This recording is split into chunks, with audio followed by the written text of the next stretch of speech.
Hey yo, intro check, let's go! Welcome back, welcome back, welcome back. Welcome back. Yeah, man, how you doing? You good? I know you like that. I know you like that. How long you been back, man? I see the girls in the club, they getting wild for me. And all the pretty chicks all wanna smile at me. These rap cats, man, they all got this style for me. And if I ever see them, man, they probably bow to me. And when this beat drop, I know they gon' lean. World debut. Hey, what's up? If you like this video, you know what to do. Go ahead and slash that like button. And also, please, if you like what I do and the content I produce and you want to get down with the family, you know what to do. Annihilate that subscribe button. Also, hit that post notification bell. And while you're at it, leave me comments down below. And oh yeah, by the way, welcome back. My name is Mark. Let's go. Okay, so before we get into this reaction, huge shout out to... And yes, like the picture says, you are the MVP. Hey, yo, check it. So we are back with the myth, the legend, the God, our brother Upchurch. Shout out to the Creek Squad out there. We are in the building again today. We are going to be doing a reaction to Can I Get an Outlaw by Upchurch. So I'm definitely anxious to see what this sounds like. I'm not sure if it's going to be singing or if it's going to be rapping, but we know how versatile our brother Church is. So we can already know it's going to be a banger. Like he has, like Flop and Upchurch is not even in the same category. It's not in the same bracket. It's not in the same stratosphere. So we already know it's going to be definitely be a bop. So you know what? Let's just check it out and see for ourselves. Okay.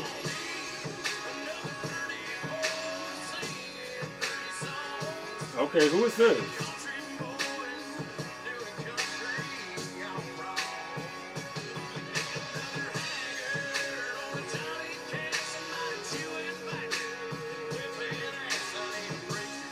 Okay, so already I'm not sure what this guy's name is that's at the beginning, but already I love the foundation that he's setting because he's actually speaking about Johnny Cash and I forgot the other guy's name, but when he's speaking about them, I'm getting a sense of that he wants it to go back to old way, not like this new age, because even when he sat there and mentioned about Pretty Boys singing, he wants it to go back to Johnny Cash, like that old way, that old country music type style, not when people were sitting, not now, like where it's like all about the accolades, it's all about the charts, it's all about the glitz and glamour. He wants that old way, that back in the day type country. Like I'm not well versed in it, but I have heard country music, and you can really tell the difference between like this new age country and then the old way country, when you felt like they were singing from the depths of their vocal cords, like all the way deep down within their soul. Like you can really sense the different dynamic between new age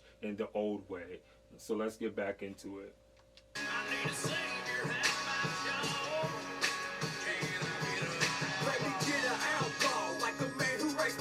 Ooh. Chickens to Kentucky in the back of beat up truck. Because all I'm seeing now is Hollywood wearing some hunting gear. TV shows by idiots and that country is drinking beer. Oh, I like that. I love how he called out Hollywood for basically the misrepresentation of people who come from that lifestyle and basically live that lifestyle, and he's basically putting them on notice, like, yo, you're like basically y'all misrepresenting where we come from, how we act, how we maneuver, how we behave, how we operate within this society. You're painting this picture basically a stereotype that can perpetuate what mainstream society believes who we are and what we are as people living down south.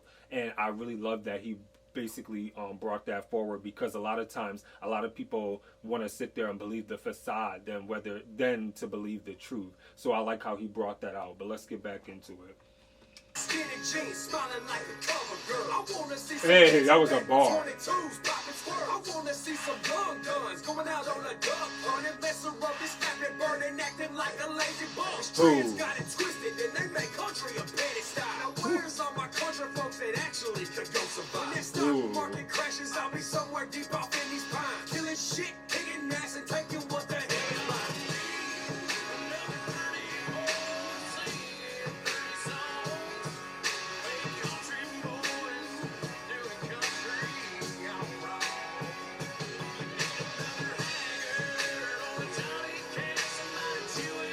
I love his voice.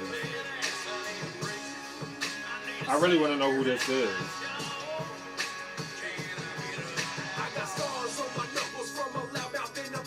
Ooh.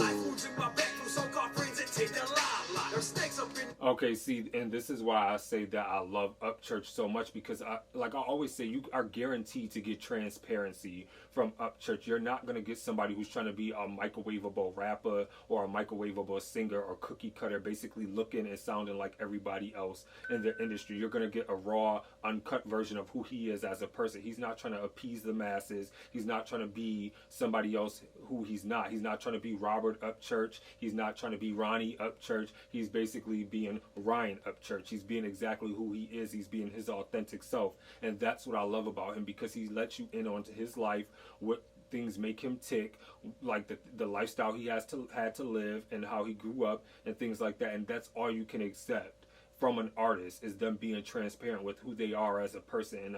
And I truly embrace artists who are like that. So let's get back into it.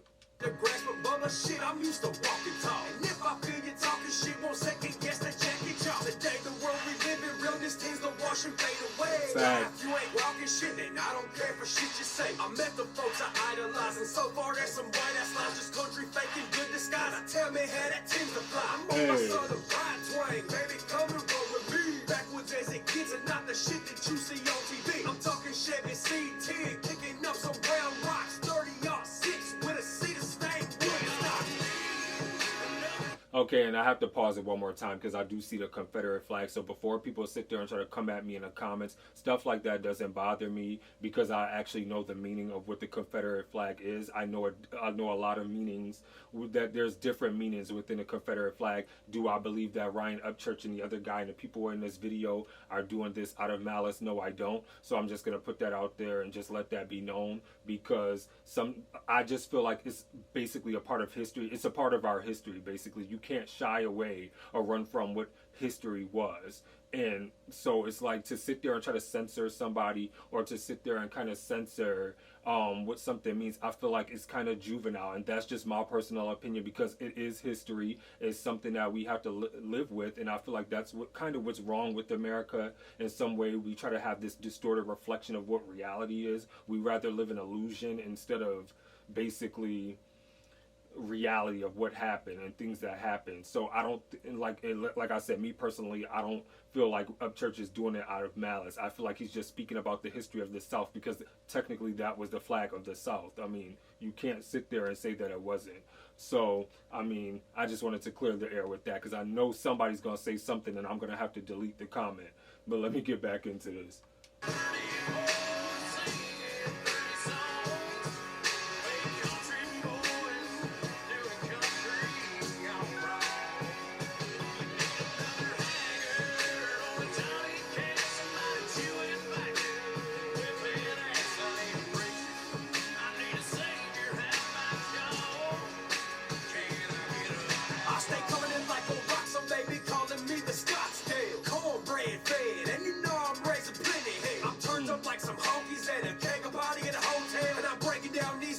Okay, and see, and this is why I was sitting there saying that you can't sit there and say that he's racist. He's sitting here or anything, because I see a lot of the comments with people saying that, like I've seen on other videos talking about he's racist. You can't be racist if you're sitting there talking like that, and that's a derogatory word towards his own people and his own culture and his background. So it's like, I don't see, it's a disconnect for me when people sit there and say that. I don't know, maybe I just don't understand, or maybe people just trying to find something to hate. Well, we do actually live in a cancel culture anyway, where people try to sit there and look for ways to hate somebody and don't even know why they're hating. They just think that it's cool because everybody else is hating. And it's like, me personally, I'm not a follower, I'm a leader. I beat to my own drum, so nobody's gonna persuade me about nothing. I sit there and hold my own opinions toward people. But let's get back into this. Years like drywall in these repairs. I'm cold with my shit, boy. I'm cold with my style, boy. That backwoods, that hick town, that late night, that driving round. That short straight crank real loud, got lightning bugs on my windshield. That back road, no cops found, and I'm sipping on that hot bread. My shit, my motto. Got rednecks by the truckload. That still good, stay sprayed on. I hit downtown to take girls home. That bonfire, light that up. Homegrown shit, roll one. I got a gun rack in my back glass and a big gun, it holds one.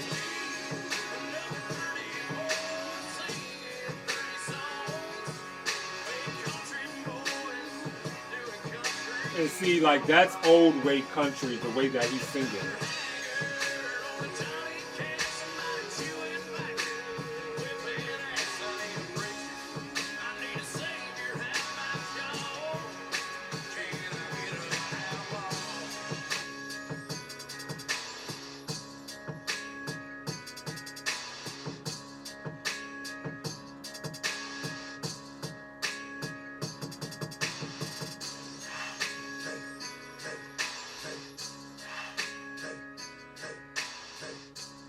Ooh, I love that. That reminded me of like DMX and Method Man almost, with that kind of like grrr, like that. I don't know, like with the barking, even though it wasn't a technical bark, but it definitely reminded me of that. I love this song. I thought that that was so dope, and I'm gonna say why I actually loved it. Okay, so let's quickly get into Ryan Upchurch with "Can I Get an Outlaw." I love this song. I thought it was phenomenal. The reason why I love this song is because I love the transparency in the song. I love basically the non-facade that's in this song, because what I took from it was that Upchurch was saying, "Can I get an outlaw?" Of basically sitting there saying, "Can I go back to the old way when basically life made sense, where people wasn't trying to sugarcoat things, where it wasn't watered down, where people weren't trying to basically appease the masses, where they weren't trying to fit in, where we haven't been in this like PC type of world where if you like I said before, with him putting the Confederate flag in there. Like, I know the historical significance of the Confederate flag being a black man,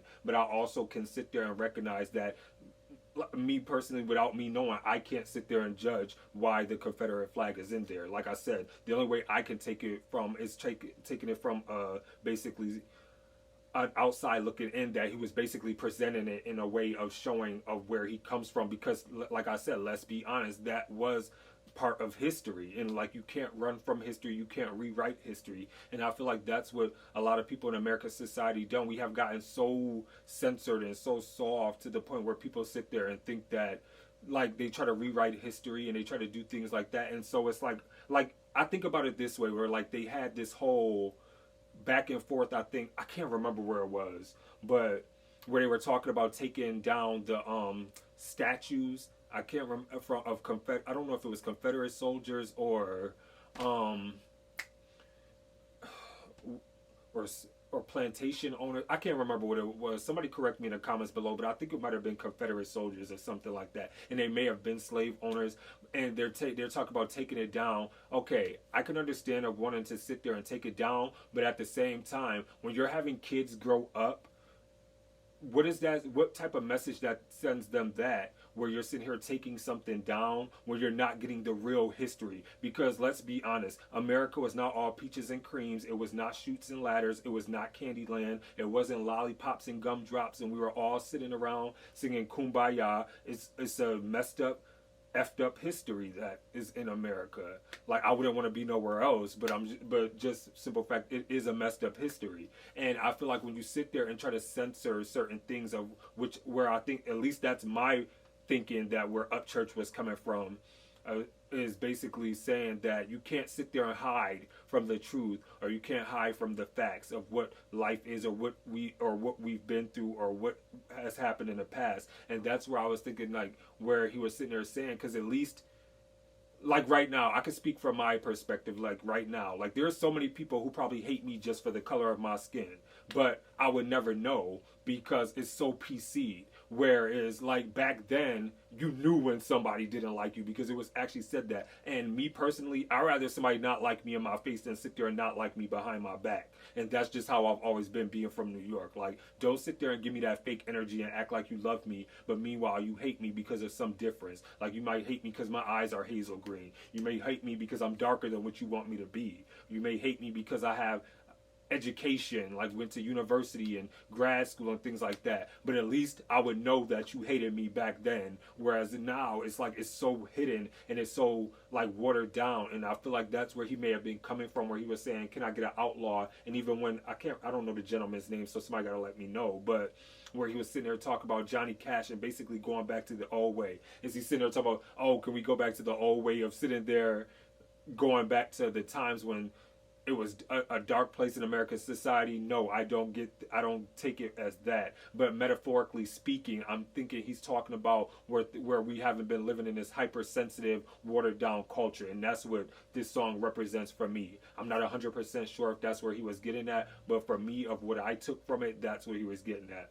But other than that, I'm gonna definitely give this track a 10 out of 10. I thought Ryan Upchurch did a phenomenal job. The guy on the vocals, I'm sorry, I feel like I'm being disrespectful, but I don't know his name. But oh, it's right there. Sorry, it's Luke Combs. So without, but yeah, I loved his voice. I thought he did a phenomenal job as well. With them two together, they created a beautiful track, especially with the dynamic of rapping and singing. But I'm definitely going to give that a 10 out of 10. So with that being said, please remember to be safe out there. Remember to stay awesome, be awesome, because you guys are all awesome. This is your boy Mark, and I'm signing off. Deuces. Peace.